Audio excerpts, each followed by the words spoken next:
ही आहेत रायगडावरील गाढवं. नाव जरी गाढव असलं तरी कृती मात्र माणसालाही लाजवणारी आहे.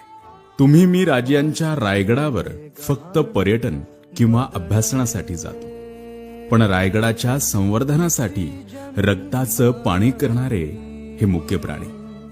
गेले कित्येक वर्षांपासून रायगड पुन्हा उभारण्यासाठी हे राबतायत. आम्हाला एक बॅग घेऊन गड चढताना 17दा धाप लागते. पाठीवर असंख्य ओझं घेत हे प्राणी दररोज कसे गड चढत असतील ना. कधी रायगडावर गेलात तर रस्त्यात हे प्राणी आलेच तर यांना आधी वाट मोकळी करून द्या. तीच तुमची एक कृती यांना आधार देणारी असेल. खरंच रायगड पुन्हा उभा राहिलाच तर या प्राण्यांचा उल्लेख अग्रस्थानी असेल.